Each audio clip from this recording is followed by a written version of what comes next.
ವಿದ್ಯಾರ್ಥಿಗಳೇ, ಹಿಂದಿನ ತರಗತಿಯಲ್ಲಿ ನಾವು ನಿರ್ವಹಣಾ ಅರ್ಥಶಾಸ್ತ್ರ ಎಂದರೇನು, ಅದರ ವ್ಯಾಖ್ಯಾನಗಳ ಬಗ್ಗೆ ತಿಳಿದುಕೊಂಡಿದ್ದು. ಇವತ್ತಿನ ತರಗತಿಯಲ್ಲಿ ನಿರ್ವಹಣಾ ಅರ್ಥಶಾಸ್ತ್ರದ ಲಕ್ಷಣಗಳ ಬಗ್ಗೆ ತಿಳಿದುಕೊಳ್ಳೋಣ. ನಿರ್ವಹಣಾ ಅರ್ಥಶಾಸ್ತ್ರವನ್ನು ಇನ್ನೂ ಹೆಚ್ಚು ಅರ್ಥ ಮಾಡಿಕೊಳ್ಬೇಕು ಅಂದರೆ ಅವುಗಳ ಲಕ್ಷಣಗಳನ್ನು ತಿಳಿದುಕೊಳ್ಳೋದು ತುಂಬ ಅಗತ್ಯವಾಗಿದೆ. ಈಗಾಗಲೇ ನಾನು ಹಿಂದಿನ ತರಗತಿಯಲ್ಲಿ ಹೇಳಿದಾಗೆ ನಿರ್ವಹಣಾ ಅರ್ಥಶಾಸ್ತ್ರ ಅಂದರೆ ಉದ್ದಿಮೆ ಸಂಸ್ಥೆಗಳ ನಿರ್ವಹಣೆಗೆ ಸಂಬಂಧಿಸಿದಂತೆ ತೀರ್ಮಾನಗಳನ್ನು ಕೈಗೊಳ್ಳುವ ಪ್ರಕ್ರಿಯೆಗೆ ಅರ್ಥಶಾಸ್ತ್ರದ ತತ್ವಗಳನ್ನು ಮತ್ತು ವಿಧಾನಗಳನ್ನು ಅನ್ವಯಿಸುವುದೇ ನಿರ್ವಹಣಾ ಅರ್ಥಶಾಸ್ತ್ರವಾಗಿದೆ. ಅಂದರೆ ಅರ್ಥಶಾಸ್ತ್ರದ ಮೂಲ ತತ್ವ ಮತ್ತು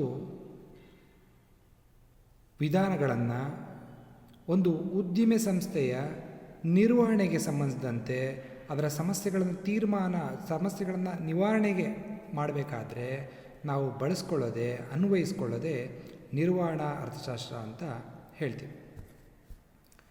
ಈಗ ನಿರ್ವಹಣಾ ಅರ್ಥಶಾಸ್ತ್ರದ ಲಕ್ಷಣಗಳನ್ನು ತಿಳಿಯೋಣ. ಮೊದಲನೇ ಲಕ್ಷಣ ಸೂಕ್ಷ್ಮ ಅಧ್ಯಯನ. ಈಗಾಗಲೇ ನಮಗೆ ತಿಳಿದಿರೋ ಹಾಗೆ ಅರ್ಥಶಾಸ್ತ್ರದಲ್ಲಿ ಎರಡು ಪ್ರಮುಖ ದೃಷ್ಟಿಕೋನ ಇದೆ, ಅಧ್ಯಯನ ದೃಷ್ಟಿಕೋನ. ಒಂದನೇದು ಸೂಕ್ಷ್ಮ ಅಧ್ಯಯನ, ಇನ್ನೊಂದು ಸಮಗ್ರ ಅಧ್ಯಯನ. ಸೂಕ್ಷ್ಮ ಅಧ್ಯಯನ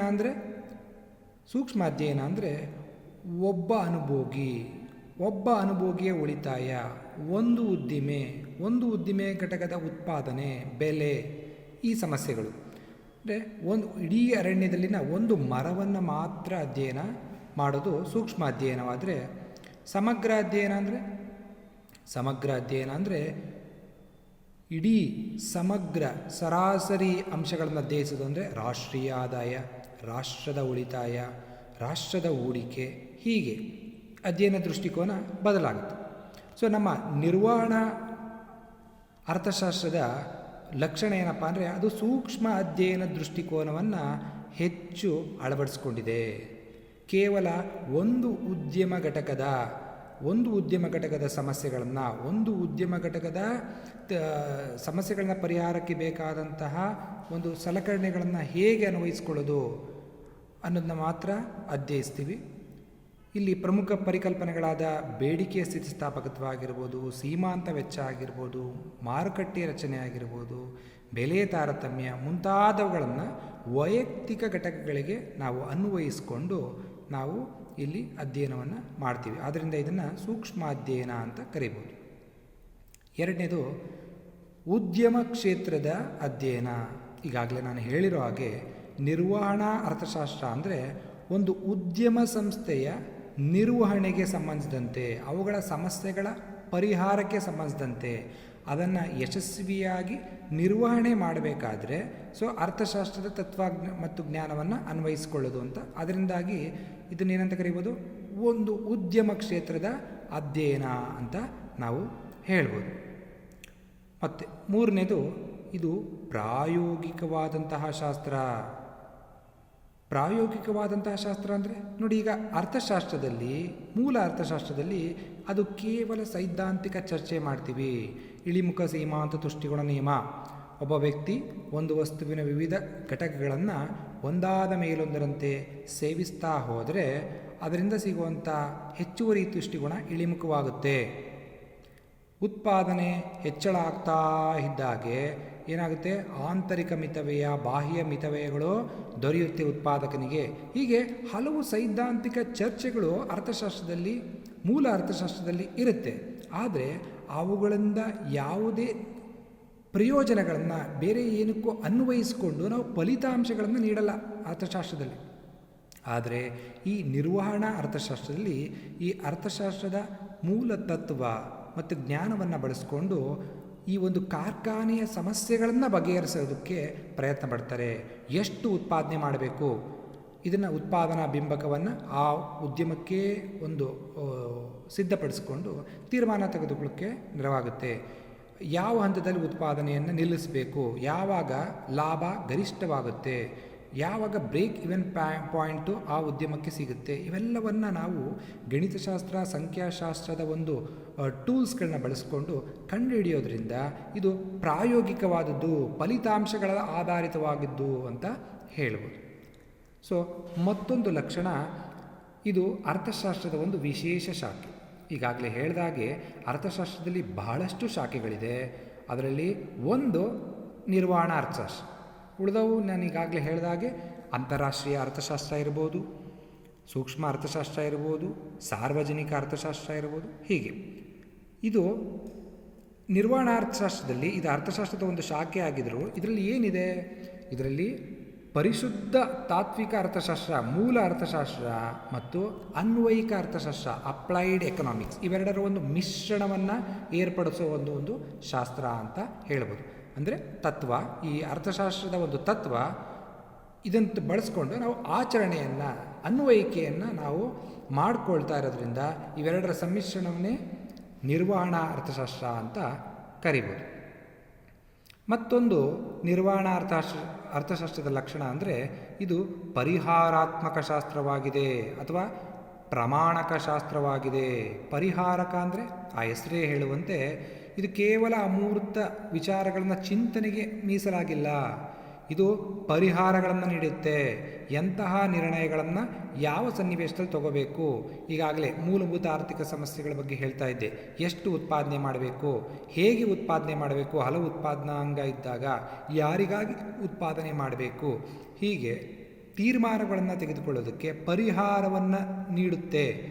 ಈ ಒಂದು ಗಣಿತ, ಸಂಖ್ಯಾಶಾಸ್ತ್ರ, ಲೆಕ್ಕಶಾಸ್ತ್ರ ಹಲವುಗಳ ನೆರವನ್ನು ಪಡೆದುಕೊಂಡು ಇದು ಆ ಒಂದು ಪ್ರತಿಯೊಂದು ಸಮಸ್ಯೆಗೂ ಕೂಡ ಪರಿಹಾರವನ್ನು ನೀಡೋದ್ರಿಂದ ಇದನ್ನ ಪರಿಹಾರಾತ್ಮಕ ಶಾಸ್ತ್ರ ಅಂತ ಕೂಡ ಕರೀತಾರೆ. ಮತ್ತೊಂದು ಲಕ್ಷಣ, ಇದು ಆಧುನಿಕ ಸಲಕರಣೆಗಳನ್ನು ಬಳಸುತ್ತೆ. ಏನು ಸಲಕರಣೆಗಳು? ಸೊ ನಿರ್ವಹಣಾ ಅರ್ಥಶಾಸ್ತ್ರ ಪ್ರಾಯೋಗಿಕವಾಗಿರೋದ್ರಿಂದ ಇದರಲ್ಲಿ ಪ್ರಾಯೋಗಿಕ ಸಮಸ್ಯೆಗಳಿಗೆ ಪರಿಹಾರವನ್ನು ನೀಡೋದ್ರಿಂದ ಇದು ಗಣಿತಶಾಸ್ತ್ರದ, ಸಂಖ್ಯಾಶಾಸ್ತ್ರದ, ಲೆಕ್ಕಶಾಸ್ತ್ರದ, ಹೀಗೆ ಸಮಾಜಶಾಸ್ತ್ರ, ಈಗ ಹಲವು ಕಾರ್ಯಾಚರಣೆ ಸಂಶೋಧನೆ, ಹೀಗೆ ಹಲವು ಶಾಸ್ತ್ರಗಳನ್ನು ನೆರವನ್ನು ಪಡೆದುಕೊಳ್ಳುತ್ತೆ. ಅವುಗಳಲ್ಲಿರುವಂಥ ಸಲಕರಣೆಗಳನ್ನು ಬಳಸ್ಕೊಳ್ಳುತ್ತೆ. ಉದಾಹರಣೆಗೆ ಗಣಿತಶಾಸ್ತ್ರದಲ್ಲಿ ನಾವು ಮಿತಿಯ ಪರಿಕಲ್ಪನೆಯನ್ನು ಬಳಸ್ಕೋತೀವಿ, ಗಣಿತಶಾಸ್ತ್ರದ ಒಂದು ಮಿತಿಯ ಪರಿಕಲ್ಪನೆ ಬಳಸ್ಕೋತೀವಿ, ಕಲನಶಾಸ್ತ್ರವನ್ನು ಬಳಸ್ಕೋತೀವಿ, ಈ ಲಾಭದ ಗರಿಷ್ಠತೆ, ವೆಚ್ಚದ ಕನಿಷ್ಠತೆಯನ್ನು ಕಂಡುಹಿಡಿಯೋದಕ್ಕೆ, ಇದಕ್ಕೆಲ್ಲ. ಮತ್ತು ಗಣಗಳನ್ನು, ಸಂಖ್ಯಾಶಾಸ್ತ್ರದಿಂದ ಗಣಗಳ ಪರಿಕಲ್ಪನೆಯನ್ನು ಬಳಸ್ಕೋತೀವಿ. ನಂತರ ಮೀನ್, ಮೀಡಿಯನ್, ಮೋಡ್ ಅಂತ ಹೇಳ್ತೀವಲ್ಲ, ಮಧ್ಯಕ, ಸರಾಸರಿ, ಬಹುಳಕ, ಚದುರುವಿಕೆ,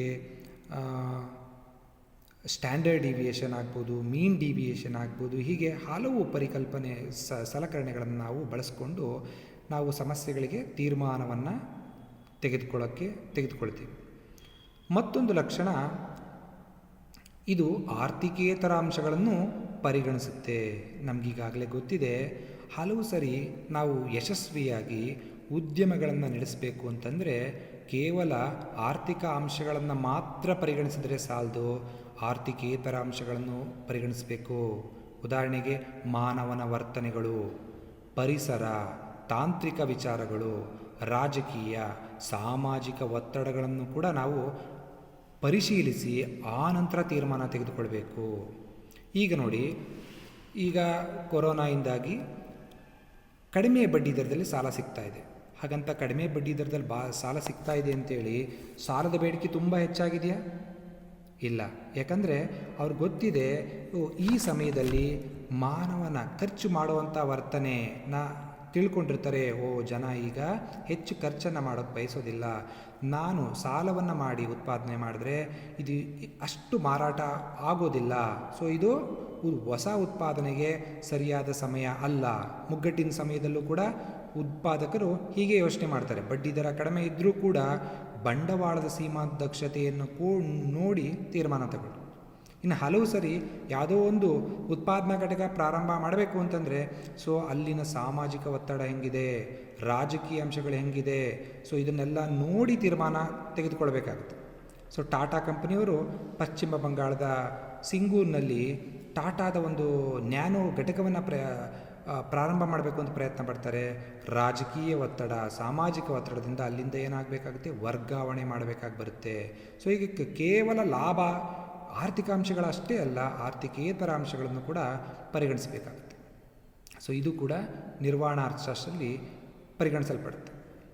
ಮತ್ತೊಂದು ಲಕ್ಷಣ ಲಾಭಕ್ಕೆ ಹೊರತಾದ ಚಟುವಟಿಕೆಗಳ ಪರಿಗಣನೆ. ಸೊ ಈ ಒಂದು ಉದ್ಯಮವನ್ನು ನಡೆಸೋದು ಅಂದರೆ ಉದ್ಯಮ ಏನಕ್ಕೋಸ್ಕರ ನಡೆಸ್ತೀವಿ? ಕೇವಲ ಲಾಭದ ಉದ್ದೇಶ ಒಂದೇ ನಿರ್ವಹಣಾ ಅರ್ಥಶಾಸ್ತ್ರ ಪರಿಗಣಿಸಿಲ್ಲ. ಲಾಭಗಳ ಜೊತೆಗೆ ಕಾರ್ಮಿಕರ ಕಲ್ಯಾಣದ ಚಟುವಟಿಕೆಗಳು, ಪರಿಸರ ಮಾಲಿನ್ಯ ವಿರೋಧಿ ಕಾರ್ಯಕ್ರಮಗಳು, ಸಾಹಿತ್ಯಕ ಸಾಂಸ್ಕೃತಿಕ ಕಾರ್ಯಕ್ರಮಗಳು ಮತ್ತು ಸಮಾಜಕ್ಕೆ ನಾವು ಉದಾರ ದೇಣಿಗೆಗಳನ್ನ ಕೊಡೋದು ಇವೆಲ್ಲ ಉದ್ದೇಶಗಳನ್ನು ಒಳಗೊಳ್ಳುತ್ತೆ. ಹಲವು ಉದ್ಯಮಗಳು ತೀರಾ ಲಾಭದ ಉದ್ದೇಶಕ್ಕೆ ಪ್ರಾರಂಭ ಆಗಿದ್ದರೂ ಕೂಡ ಹಲವು ಉದ್ಯಮಗಳು ಕಲ್ಯಾಣ ಚಟುವಟಿಕೆಗಳಲ್ಲಿ ತೊಡ್ಕೊಳ್ಳುತ್ತೆ. ಇನ್ಫೋಸಿಸ್ ಆಗಿರ್ಬೋದು, ವಿಪ್ರೋ ಆಗಿರ್ಬೋದು, ಅವರೆಲ್ಲ ಕಾರ್ಪೊರೇಟ್ ಸೋಷಿಯಲ್ ರೆಸ್ಪಾನ್ಸಿಬಿಲಿಟಿ, ಸಾಮಾಜಿಕ ಹೊಣೆಗಾರಿಕೆಯನ್ನು ನಿರ್ವಹಿಸಬೇಕಾಗಿರೋದ್ರಿಂದ ಅವರು ಈ ಎಲ್ಲ ಖರ್ಚುಗಳನ್ನು ಮಾಡ್ತಾ ಇರ್ತಾರೆ. ಸೊ ಇವುಗಳನ್ನು ಕೂಡ ನಿರ್ವಹಣಾ ಅರ್ಥಶಾಸ್ತ್ರ ತನ್ನ ವ್ಯಾಪ್ತಿಯಲ್ಲಿ ಒಳಗೊಂಡಿದೆ ಅಂತ ಹೇಳ್ಬೋದು. ಸೊ ಕಾರ್ಮಿಕರ ಉತ್ಪಾದಕತೆಯನ್ನು ಹೆಚ್ಚಿಸಬೇಕು ಅಂದರೆ ಹಲವು ಸಾಹಿತ್ಯಕ ಸಾಂಸ್ಕೃತಿಕ ಕಾರ್ಯಕ್ರಮಗಳ ಅಳವಡಿಸ್ತಾರೆ. ಕೆಲವು ಕಂಪನಿಗಳು ಕನ್ನಡವನ್ನು ಬೆಳೆಸ್ತಾರೆ. ಹೀಗೆ ಹಲವು ಉದ್ದೇಶಗಳನ್ನು ಹೊಂದಿರ್ಬೋದು. ಕೇವಲ ಲಾಭದ ಉದ್ದೇಶವನ್ನು ಮಾತ್ರ ನಿರ್ವಹಣಾ ಅರ್ಥಶಾಸ್ತ್ರ ಪರಿಗಣಿಸೋದಿಲ್ಲ. ಮತ್ತೊಂದು ಪ್ರಮುಖ ಲಕ್ಷಣ ಸಮಗ್ರ ಅರ್ಥಶಾಸ್ತ್ರದ ಬಳಕೆ. ನಾನೀಗಾಗಲೇ ಪ್ರಾರಂಭದಲ್ಲಿ ಹೇಳಿದೆ. ಸೊ ನಿರ್ವಹಣಾ ಅರ್ಥಶಾಸ್ತ್ರ ಅಂದರೆ ಇದು ಸೂಕ್ಷ್ಮ ಅಧ್ಯಯನದ ದೃಷ್ಟಿಕೋನವನ್ನು ಹೆಚ್ಚಾಗಿ ಹೊಂದಿದೆ ಅಂತ. ಆದರೆ ಒಂದು ಯಶಸ್ವಿ ಉದ್ಯಮ ನಿರ್ವಾಹಕ ತನ್ನ ಉದ್ಯಮದ ಒಂದು ಒಳ ಹೊರಗುಗಳನ್ನು ಸೂಕ್ಷ್ಮ ದೃಷ್ಟಿಕೋನದ ಜೊತೆಗೆ ಸಮಗ್ರ ಒಂದು ದೃಷ್ಟಿಕೋನವನ್ನು ಹೊಂದಿರಬೇಕು. ಸೊ ನನ್ನ ಕಂಪನಿಯಲ್ಲಿ ಉತ್ಪಾದನಾ ವೆಚ್ಚ ಹೆಚ್ಚಾಗ್ತಿದೆ, ಕಾರಣ ಏನು? ಸೊ ಇಡೀ ದೇಶಾದ್ಯಂತ ಸಮಗ್ರವಾಗಿ ಹಣದುಬ್ಬರ ಹೆಚ್ಚಾಗಿದೆ. ಸೊ ನನ್ನ ಕಂಪನಿಯ ಶೇರುಗಳು ಕುಸಿದಿದೆ, ಕಾರಣ ಏನು? ಅವನ ಕಂಪನಿಯಲ್ಲಿ ಸಮಸ್ಯೆ ಏನೂ ಇಲ್ಲ, ಆದರೆ ಇಡೀ ದೇಶದ ಬೇರೆ ಬೇರೆ ಕಾರಣದಿಂದಾಗಿ ಷೇರುಪೇಟೆ ಕುಸಿದಿದೆ. ಹೀಗೆ ಸೊ ಸಮಗ್ರ ದೃಷ್ಟಿಕೋನ ಕೂಡ ನಾವು ನಿರ್ವಹಣಾ ಅರ್ಥಶಾಸ್ತ್ರದಲ್ಲಿ ಸಾಕಷ್ಟು ಬಳಕೆಯನ್ನು ಮಾಡ್ತಾ ಇದ್ದೀವಿ. ಇದನ್ನು ಕೂಡ ಪ್ರಮುಖ ಲಕ್ಷಣವಾಗಿ ನಾವು ಹೇಳ್ಬೋದು. ಮತ್ತೊಂದು ಕೊನೆಯದಾಗಿ ಇದು ನಿರ್ವಹಣಾ ಅರ್ಥಶಾಸ್ತ್ರ ಒಂದು ಪ್ರಮುಖ ಶಾಖೆಯಾಗಿದ್ದು ಇದು ಉದ್ಯಮ ಘಟಕಗಳ ಒಂದು ತೀರ್ಮಾನಗಳನ್ನು ತೆಗೆದುಕೊಳ್ಳೋಕ್ಕೆ ತುಂಬ ನೆರವನ್ನು ನೀಡ್ತಿದೆ ಅಂತ ನಾವು ಹೇಳ್ಬೋದು. ಧನ್ಯವಾದಗಳು.